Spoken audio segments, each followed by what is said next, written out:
Bom, falei que tem a primeira lei, tá? Basicamente, o que está aqui embaixo, né, ela se divide para sistema ou volume de controle, tá? Independentemente de ser sistema ou volume, tá? Ela pode ser aplicada para uma substância real, uma substância pura ou para gases ideais, tá? Esses gases podem estarem na base mássica ou na base molar. E o enunciado da primeira lei, tá? É o que? Essa formulinha aqui, no caso, para sistemas, tá? Para um processo de 1 para 2, por exemplo, tá? Então, a variação de energia que entra na forma de calor, né? Que entra no sistema, menos a variação de energia que sai na forma de trabalho do sistema, é igual à variação de energia desse sistema, tá? Igual eu falei, né? Geralmente,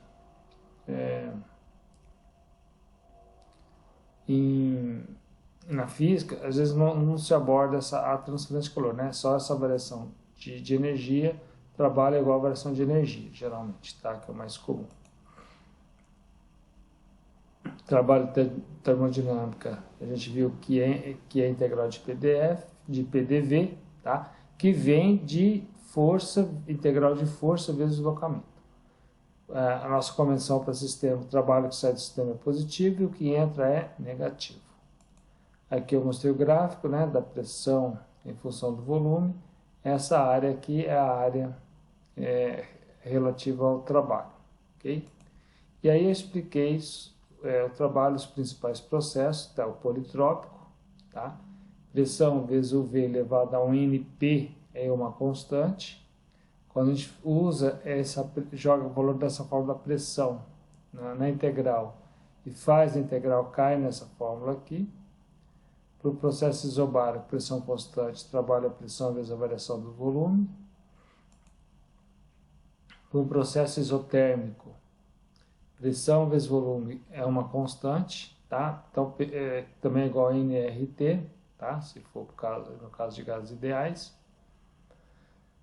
E integrando essa equação aqui, cai nessa forma aqui, P1 vezes V1 vezes ln de V2 sobre V1, tá? E para um processo isovolumétrico, volume constante, o trabalho vale zero, tá? Acho que eu parei aqui na aula passada, tá? Eu vou dar continuidade e depois a gente vai fazer alguns exemplos. Bom, esse aqui é o gráfico da pressão em função do volume, tá? Então, para o processo isobárico é uma linha horizontal. O processo isovolumétrico, esse NP é infinito, tá? É uma vertical. Não tem área no volume. Aqui, ó, por exemplo, vamos supor que aqui seja o ponto 1, deste lado o ponto 2, tá? Então a área é esse retângulo aqui, ó. O trabalho, né? O trabalho representa a área desse retângulo. Para o processo isotérmico, tá? Temperatura constante, é essa curva aqui.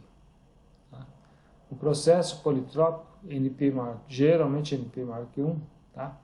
É essa outra curva aqui. Ok? Então, essas são as formas de representar, né, os processos, né, num gráfico da pressão em função do volume. Ok? Bom, transferência de calor, tá? O calor transferido, tá, é igual a integral de 1 a 2 desse diferencial de calor, tá? Do processo 1 para o processo 2, porque esse calor depende do caminho também, tá? Por isso que é esse tipo de diferencial, tá? Esse delta aqui, tá? Isso aqui significa que é um diferencial inexato, diferente do D, que é exato, que só depende do início e do fim. Esse aqui não, esse aqui depende do caminho a ser percorrido, tá?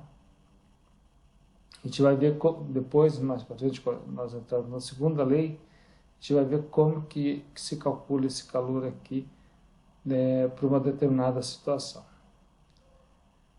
Para o sistema, o calor que entra no sistema ele é considerado positivo. Lembra lá que o trabalho que entra no sistema é negativo, tá? Então eles têm sinais diferentes aí de positivo e negativo. O calor que sai do sistema, ele é negativo, tá? Então, se o sistema perde calor, tá? Ele vai ficar com o Q negativo. E se ele ganha, ele vai ficar positivo, Tá? Bom, taxa de transferência de calor é energia térmica por unidade de tempo. Tá? Então, no caso, joule por segundo é igual a watt. Ou quilojoule por segundo é igual a quilowatt. Ou megajoule por segundo é igual a megawatt. Tá bom? Então, taxa, o que é taxa? Né? É alguma unidade que está variando com o tempo. No caso aqui é energia. Tá bom? Fluxo de calor é a taxa de transferência de calor por unidade diária. Tá? Então, watt por metro quadrado. Processo adiabático, não há transferência de calor, ou seja, o calor não entra nem sai desse sistema, das vizinhanças, das fronteiras do sistema, tá? Então, isso que significa processo adiabático. Bom, então, a primeira lei da termodinâmica, tá? Então, ó, a energia que entra na forma de calor, menos a energia que é realizada por esse sistema, tá? Na forma de trabalho. E eu não vou ficar toda hora falando energia, eu vou falar calor e trabalho, para simplificar. Mas, tecnicamente, é uma energia na forma de calor e aqui é uma energia na forma de trabalho, tá bom? Mas, para simplificar, eu vou falar calor e trabalho, tá? Então, o calor que ocorre de 1 para 2, menos o trabalho que ocorre de 1 para 2, é igual, vou pular aqui, ó, é igual a variação da energia. E quem que é essa energia? Composta por quem? Pela variação da energia interna, mais a variação da energia cinética, mais a variação da energia potencial. Tá? Então, a variação da energia interna está relacionada com o aumento de temperatura ou diminuição de temperatura desse sistema. Tá? É uma energia interna que está relacionada com a energia térmica. Tá, ok? Variação de energia cinética está relacionada com velocidade. Tá? Como que esse sistema aumenta a sua velocidade ou ele diminui. E a variação de energia potencial está relacionada com altura. Ok? Ou seja, se o sistema está, por exemplo, a 2 metros, depois passa para 4, ou se está a 5 metros, cai para 1 metro, entendeu? É nesse sentido a questão da variação da energia potencial. Claro, né? Alguns casos, quando você tem, por exemplo, a variação da altura do pistão, num determinado cilindro, às vezes essa variação da energia potencial é desprezível, tá? Com relação às outras grandezas. Tem, mas é desprezível. Então, a gente pode... Bom, tudo bem até aí? Alguma dúvida? Ó, vou dar um pause. Bom, então aí nós podemos ter também a primeira lei da termodinâmica de forma específica, tá? Então, como que a gente pode ter? O Qzinho vai ser o Q maiúsculo dividido pela massa. O trabalho minúsculo, né, o trabalho específico, vai ser o trabalho dividido pela massa. A variação da energia cinética específica, a variação da energia cinética dividido pela massa. Mesma coisa com a variação da energia potencial, que divide pela massa, e a variação da energia interna específica, que vai dividir pela massa. Tá? Então, ó, nós podemos ter essa equação aqui de cima, tá? Que ela está de forma com propriedades extensivas, tá? Que depende da massa. Podemos colocá-la aqui embaixo, escrevê-la de forma específica, ou seja, Professor, um exemplo de variação de energia interna, se você tiver, por exemplo, um reservatório, né, com água lá dentro. Se você transferir calor para esse reservatório, o que vai acontecer? Né? Vamos supor que tenha água lá dentro, tá? A água vai aumentar a temperatura da água. Tá? Com isso, vai aumentar a energia interna dela, porque essa energia interna está relacionada com temperatura. Claro, que aí depende de alguns detalhes, tá? Mas vamos considerar que, por enquanto, ela depende da temperatura. Depois eu comento os detalhes técnicos aí, quando é gás e quando for substância pura, tá? Então, tá aqui o caso da primeira lei da termodinâmica de forma específica, com propriedades intensivas, tá? Então, essa última equação aqui não depende da massa. Então, você pode escrever ela de forma com letras maiúsculas, digamos assim, ou com letras minúsculas. Então, para pegar essa equação aqui de cima, passar para baixo, tá? Escrever ela dessa forma aqui embaixo, é só dividir pela massa. Tá? Bom, aqui, ó, temos, ó, lembra que eu falei, ó, nós temos, podemos fazer o cálculo da primeira lei para gases na base mássica ou na base molar, tá? Essa tabela aqui é a tabela do ar, tá? Que tem nesse material que eu passei para vocês, ok? É a tabela A22, tá? É a tabela A22, ela está na página 756, ok? Então, vocês podem ver que aqui vai da temperatura começa na temperatura de 200 Kelvin e vai até 2250 Kelvin. Então, nós temos aqui, esse Hzinho é uma propriedade, tá? U é outra propriedade termodinâmica, esse S0 é uma outra propriedade, digamos assim, PR é uma pressão, digamos assim, relativa, e aqui é um volume específico, né, relativo também, tá? Mas esses dois últimos, por enquanto, a gente não precisa se preocupar, tá? E nem com esse terceiro aqui, só com esses dois primeiros que logo nós vamos ver assim, essa propriedade termodinâmica H é chamada de entalpia, tá bom? Já vou comentar, eu acho que tem nos slides, nem me lembro, né? Tem tanta coisa que às vezes um detalhe ou outro eu esqueço. Mas depois eu comento quem que é essa propriedade e qual é a definição dela, tá? É bem tranquilo. E U é a energia interna que a gente está vendo agora, tá? Então, por exemplo, para 200 Kelvin, a entalpia H vale 199,97 kJ por quilo. A energia interna vale 142,56 kJ por quilo. Para 210 Kelvin, a entalpia vale 209,97 kJ por quilo e a energia interna 149,69 kJ por quilo. Tá? Por exemplo, a temperatura vai aumentando, tá? Para 740 Kelvin, ó, a entalpia já vale 756,44 kJ por quilo e a energia interna vale 544,02 kJ por quilo.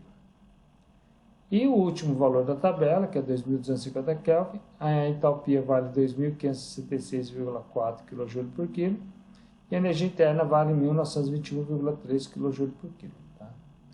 Cuidado, mas muito cuidado mesmo, porque na tabela que vocês vão receber, como ela está em unidades norte-americanas, tá? Aqui no lugar da vírgula tem o ponto. Tá? Então, só tomar cuidado com esse detalhe. Então, prestem muita atenção nisso, beleza?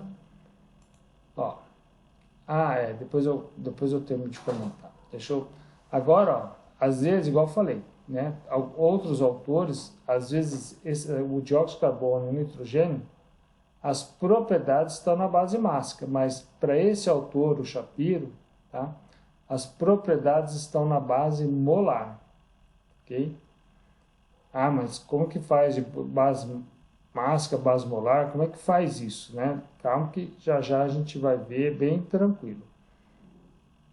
Essa tabela é a tabela A23, tá? Ela tem os seguintes gases, né? O dióxido de carbono, monóxido de carbono, vapor de água, oxigênio e nitrogênio. Aqui eu só coloquei o dióxido de carbono e o nitrogênio.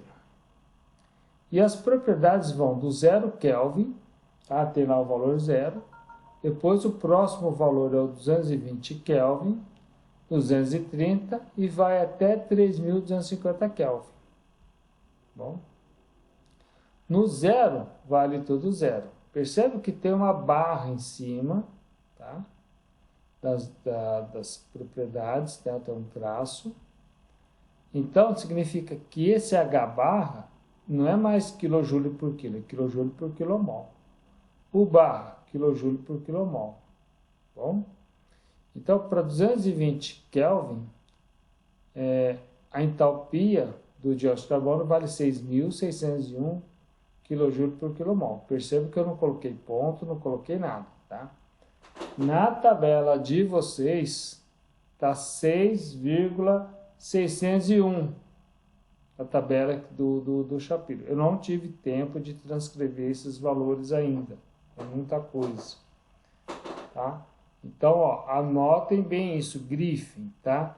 Essa tabela, que onde tem a vírgula, significa para nós 6.601.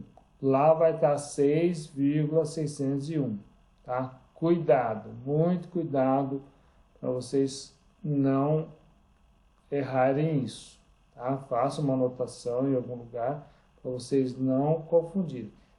É a tabela A23, tá bom? Esse valor aqui, ó, esse S com traço em cima e essa bolinha aqui, bom? Aqui tá 202,9. O barra vale 4.772, né? E esse S barra vale 202,966. Na tabela que vocês vão receber, tá 202,966, tá? Não significa que vale 202.966. Vale exatamente isso, 202,966, tá bom? Quem tem o livro Shapiro em português, não sei o quê, porque eu peguei essa tabela da internet, né? Talvez do padrão norte-americano. Professor, mas ali é aquela, o 6.601, ele vai vir 6, ele vai vir assim, ó, vou até escrever aqui, ó, vai vir desse jeito, ó. Olha lá. É a anotação americana, então. No caso, vale 6.601 mesmo. Isso, ó, e aqui vai vir assim, ó, tá bom? A anotação americana é essa aqui, por isso que eu estou frisando bem, para tomar cuidado, para não errarem. Eu ainda não tenho, essa tabela eu tenho ela pronta em português, se quiser até mando para vocês. Se vocês quiserem a tabela com os gases da base molar, acho que essa aqui eu tenho pronto, né? Essa aqui é que eu não tenho tudo, entendeu? Eu não consigo fazer tudo que eu quero, mas é por isso que eu estou passando aqui as tabelas, assim, com os valores, tudo, porque assim, vocês estão aprendendo, então é melhor gastar um tempo, explicar. Por mais que seja, assim, pode parecer óbvio para o professor, né? Às vezes não pode não ser tão óbvio para o aluno. Mas tomem cuidado. Então, isso aqui do 220 é como esses valores. Aqui vai aparecer aqui assim, ó. 4,772. Então, é assim que vai aparecer lá na tabela de vocês. Tá? Mas para nós, esse aqui vale 6.601, 4.772 e 2,966, tá? E aí, essa entalpia, quando chega a 3.250 aqui é 3.250 Kelvin, vale 177.822 kJ por quilomol. A energia interna vale 150.801 kJ por quilomol. E o S vai valer 339,069. Então, ó, o detalhe, para os gases, tanto a entalpia como a energia interna, elas variam somente com a temperatura, tá? Elas não variam com a pressão. Tudo bem? Bom, então vamos ao detalhe, ó, base mássica, base molar. Como eu falei, negócio da entalpia, né, que eu falei que eu ia falar, tá? A entalpia é a energia interna mais a pressão vezes o volume específico. Essa é a definição de entalpia. Tá? Toda tabela, se você tem energia interna, tem a pressão, tem o volume, você consegue obter entalpia por essa conta aqui. No caso dos gases ideais, você pode usar essa relação aqui, ó. Energia interna mais a constante universal dos gases, vezes a temperatura em Kelvin, dividido pelo mol do gás. Tá? Essa aqui é a definição, U mais PV. Tá? Isso aqui tanto serve para gases como para substâncias reais. Tá bom? Na base molar, nós temos a entalpia, é igual a energia interna, mais a pressão, vezes o volume específico, vezes o mol. Tá? Que vai ser igual a U barra mais R barra vezes T. Tá bom? Se nós pegarmos vou voltar aqui para a base mássica, tá? Pegarmos essa equação aqui e multiplicarmos pela massa, nós vamos ter a equação da entalpia de forma extensiva, é igual a energia interna, U grande, aqui é o H grande, mais a pressão vezes o volume, não vezes o volume específico, que é igual a energia interna mais M vezes R barra vezes T. Tá? Se nós tivermos a equação na base molar, de forma específica, e multiplicarmos por N o número de mols que tem no sistema, nós vamos ter as equações de forma extensiva.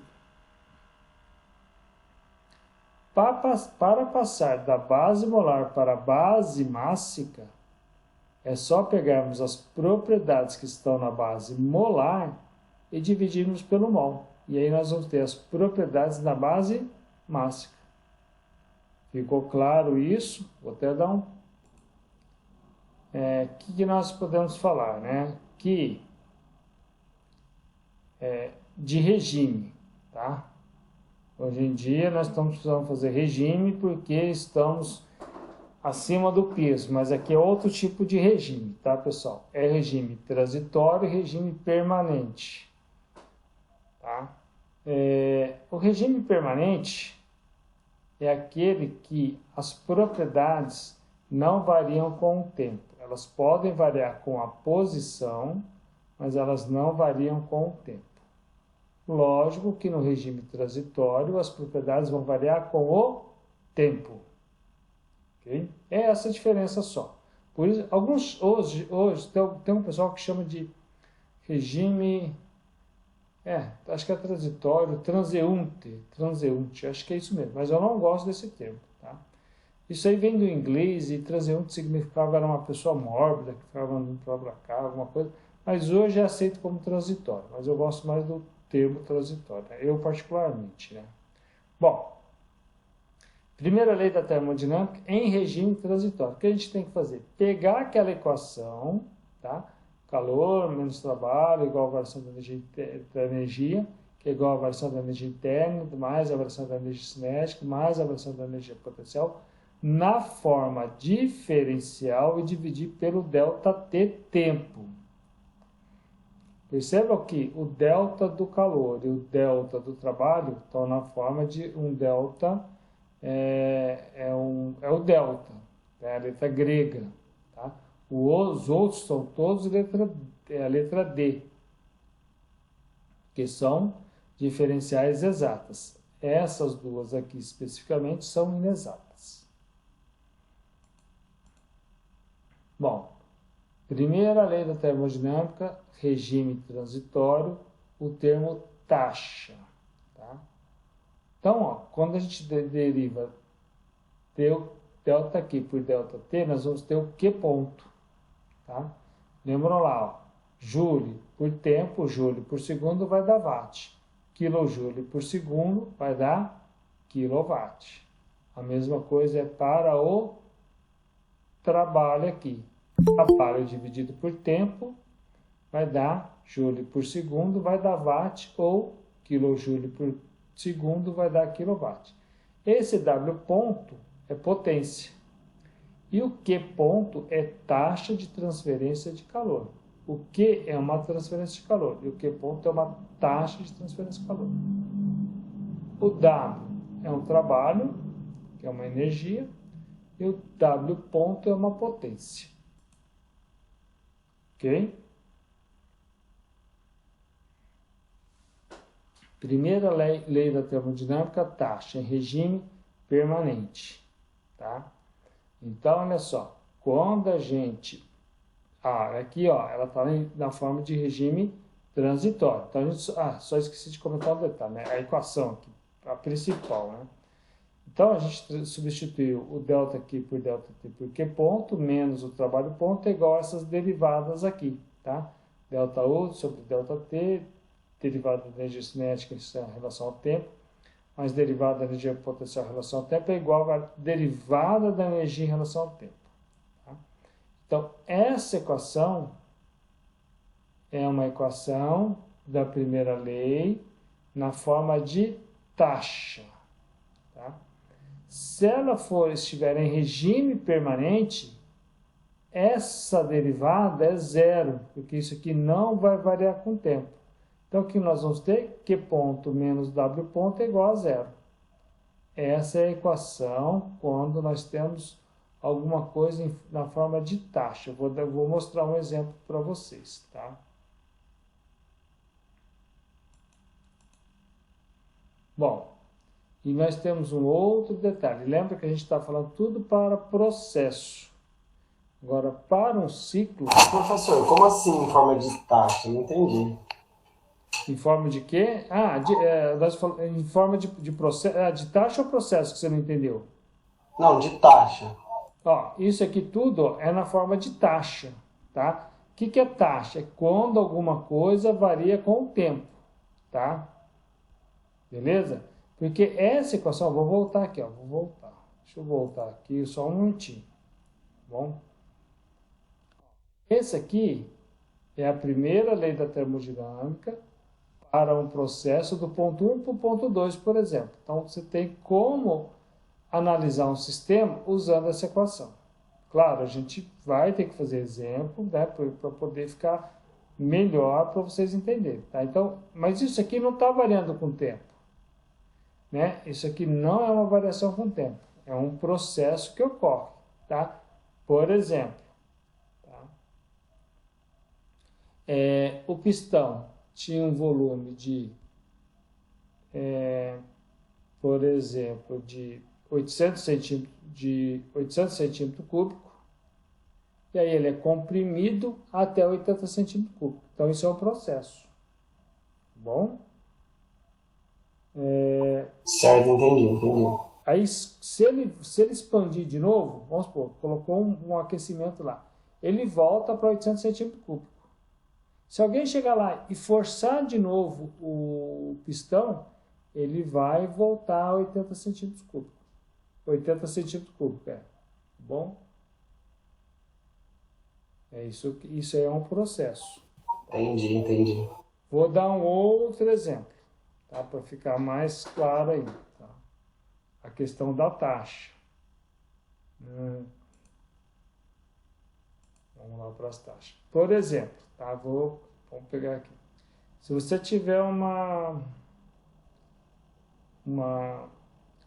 panela com água, você acende o fogo e deixa essa água aquecer, tá? Você tem um processo, nesse caso, tá? Claro, é um processo, mas é em regime transitório. Por quê? A água que está naquela panela vai evaporando. Aquela massa vai sumindo, entendeu? Então, isso aí vai variar com o tempo, tá? Aqui em termodinâmica, a gente vai ver praticamente 100% dos casos em regime permanente, tá? Uma coisinha ou outra que a gente vai ver em regime transitório. Ele dá um pouquinho mais de trabalho, ok? Bom, mas calma. Entendi. Compreendi. Sim, mas aguenta um pouquinho as pontas, realmente é importante, pelo menos eu tentar exemplo. Quando a gente for ver os exemplos, vai ficar mais claro ainda, tá? Fica tranquilo. Ó, primeira lei da termodinâmica agora para um ciclo. Então, nós temos dois casos. Processos, por exemplo, de 1 para 2, de 2 para 3, 3 para 4, ou para um ciclo. Ou seja, o estado inicial e o estado final coincidem. Então, a variação da energia interna no ciclo é igual à variação da energia cinética no ciclo, que é igual à variação da energia potencial do ciclo, que é igual a zero. Tá? Então, isso aí vai ser zero. Então, o que vai sobrar? O calor do ciclo menos o trabalho do ciclo é igual a zero. Vou até fazer isso. Essa é a vantagem de trabalhar aqui no PowerPoint, né? A gente pode fazer algumas coisas. A gente pode falar isso. Um é igual ao outro. E isso a gente vai ver. A gente vai estudar essas coisas mais para frente, tá?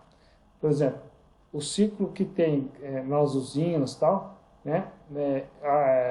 Que tem a caldeira, que tem a turbina, o condensador e a bomba, é um ciclo.